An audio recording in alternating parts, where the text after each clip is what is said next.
新作ゲームチェック。今月発売分から12本ピックして雑談します。早速参りましょう。リズム天国ミラクルスターズ。オール新作80種類以上のミニゲームをノリと勢いで遊ぶシリーズ約11年ぶりのリズムゲームです。開発元は任天堂。楽曲はシリーズで一貫してツンクプロデュースらしい。皆さんリズム天国にどういうイメージ持ってますか？私はそんなもんにリソース使うなボケっていうイメージです。ちょっとあえて極端な表現しましたけど、私はもちろんのこと、このチャンネルの視聴者層的には本作ってあんまマッチしてないんじゃないかなと。が、今回初めて買ってみます。というのも、いつまでも忍耐とか見た時に食わず嫌いのまま、もうそういうのいいよリズム天国とかさーって思うのも尺だなと。受けるものにはちゃんと理由があると思うので手出してみます。不覚にも RPG ライクの新モードちょっとおもろそうだし、RPG× リズムの面白さはマザー3で実証済みなのでその点は楽しみです。魔法少女の魔女裁判。孤島の牢屋敷で13人の魔法少女が殺人犯の魔女を議論で炙り出して処刑する残酷ゴシック×魔法議論ミステリアドベンチャーです。発売元はリアエル。囚人として閉じ込められた主人公が少女たちと共同生活を送るという生じたてのアドベンチャーパートと、定期的に発生する殺人に対して誰が殺人を犯した魔女なのかを決めて処刑する魔女裁判パートで構成されています。弾丸論破っぽいですね。クラファンでストレッチゴールを達成したのを受けて全キャラフルボイス。去年スチーム版で発売されていて、発売から約1週間後にはスチーム売上ランキングで日本国内1位を達成。電撃インディー大賞2026で総合部門1位ということで、すでに実績を残している作品が満を持してスイッチデビューになった格好。弾丸論破は波はあれと好きなので、評判がいいこれもできれば手出したいと思っています。ただ性癖に刺さるキャラがいないのがたまに傷。グランブルーファンタジーリリンクエンドレスラグナロク。無数の島からなる空の世界で、主人公と謎の少女ルリア、空飛ぶ船グランサイファーの仲間たちが未知の島を巡るアクション RPG です。そもそもスマホ RPG でグランブルーファンタジーっていうのがあって、でその世界とキャラのままハイクオリティな 3D アクションで動かせる家庭用 RPG にしたのがグランブルーファンタジーリリンクで、その続編というか超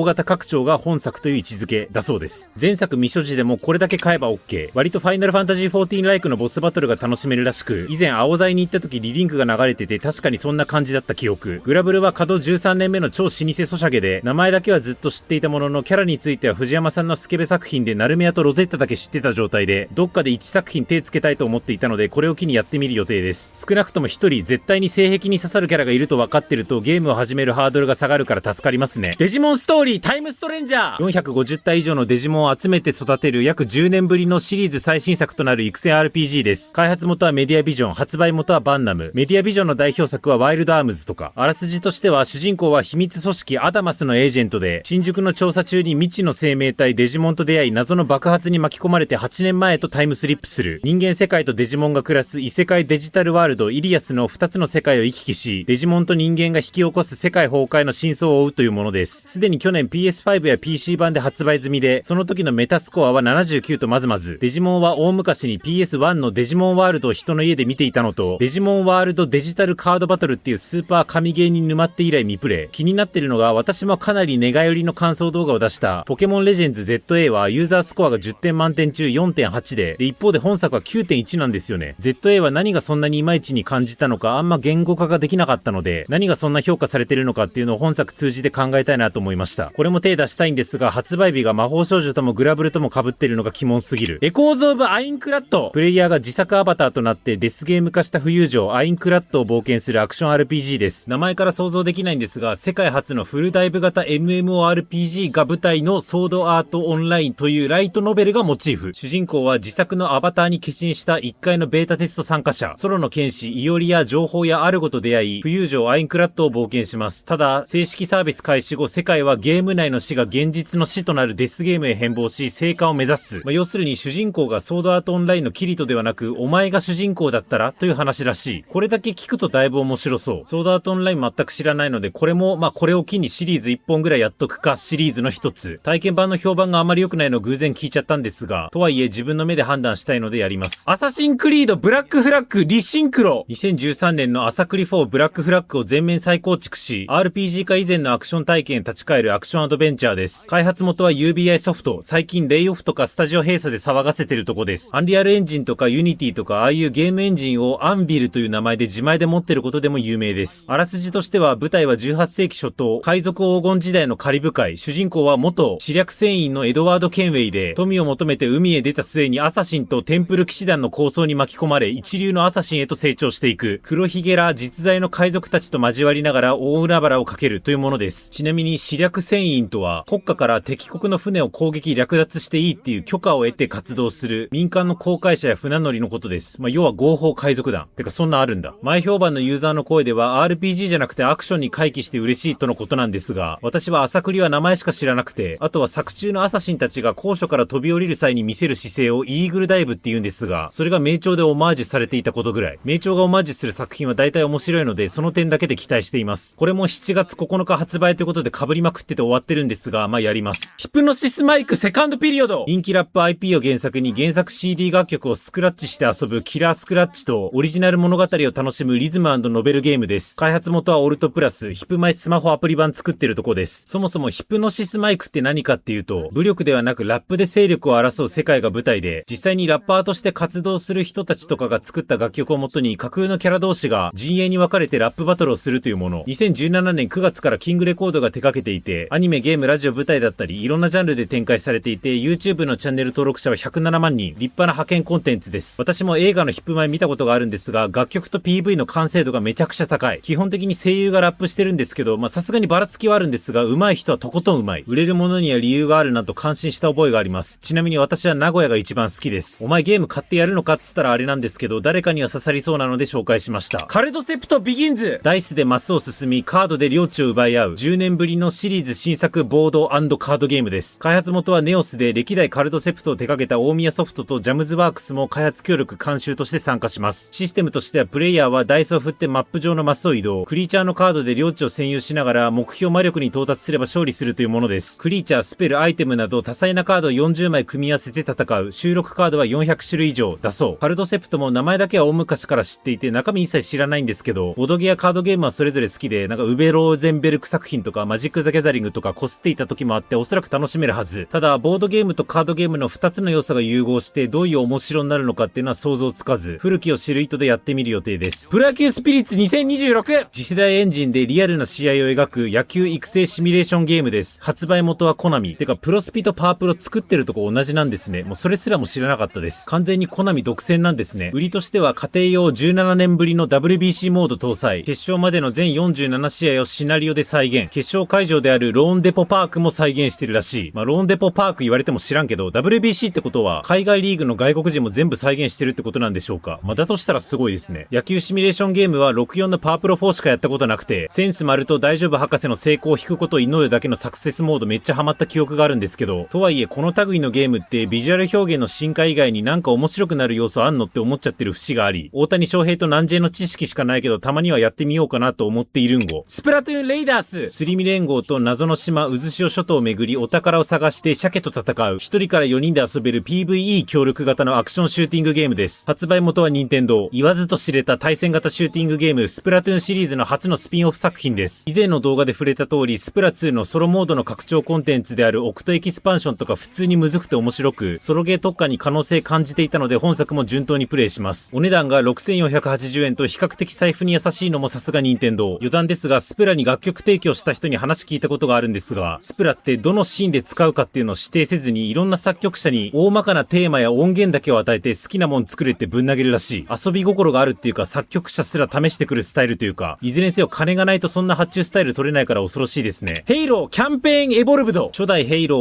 をアンリアルエンジン5で全面リメイクしてシリーズ初の PS5 対応と新規前日談を加えた一人称シューターゲーム、いわゆる FPS です。開発元はヘイロースタジオズ。あらすじとしては26世紀、人類は異星種族連合コブナントとの戦争で劣勢に立たされていました。強化兵士スパルタンマスターチーフは宇宙に浮かぶ巨大なリング状構造物ヘイローを舞台に人類の運命をかけた戦いに身を投じるというものです。そもそも初代ヘイローっていうのが何かっていうと、それまで PC 中心だった FPS を Xbox とかのコンソールの看板ジャンルに引き上げた立役者なんですって。もともと Xbox での独占販売が25年続いていて、今回初めてそこが崩れて PS5 ユーザーでもヘイローをプレイできるようになったらしい。当時革新的だったからって今も通用するかは別物だとは思ってますが、言うてそんな時代を作った作品だったらこれもやってみるかっていう感じです。この暮らしの庭、郷愁あふれる田舎の村を舞台に農作、畜産、釣り、狩りと村人との交流を楽しみつつ、夜には怪異と向き合う生活シミュレーションです。開発元は日本一ソフトウェア、魔界戦記ディスガイアとか夜回りシリーズ出してるとこです。あらすじとしては行く当てのない少年が山中で村人に保護されて、村のために働くことを条件に山奥の集落、かがつ村での暮らしを許されます。古びた小屋と草ぼうぼうの荒れた庭にて生活を営みますが、村にはは古くからの掟が息づいていたというもの。ホラーアクションだった夜回りシリーズに生活シミュレーション要素が加わったものと解釈しています。ちなみにホラーが苦手な層向けに安心暮らしモードというモードがあって、これを選ぶと夜に怪異が全く出てこなくなるので、生活シミュレーションパートだけを遊べるとのこと。2つある目玉の1つを潰すとかチャレンジングなことしますね。逆に言うと生活シミュレーションパートに自信にきということなんでしょう。私は日本一ソフトウェアはシミュレーション RPG であるディスガイアシリーズとダンジョン RPG であるルフランの地下迷宮をプレイしていて、悪は強めながら両方とも楽しめたのと、話題になってた夜回りシリーズをスルーしちゃってたので、ホラーミリも怖がれないぜなんですけど、今回プレイしてみる予定です。以上、7月に発売する12作品を紹介しました。皆さんの推し作品、推しじゃない作品、あるいは今回紹介してないけど気になってる作品があればぜひコメントください。私もうち何作品かはプレイして感想動画出します。今後も新作ゲームの発売情報やプレイ感想をささっとキャッチできる動画を出しますので、よろしければチャンネル登録お願いします。動画化に至らない小ネタは X で語ります。そちらもフォロー何卒、お告げなし。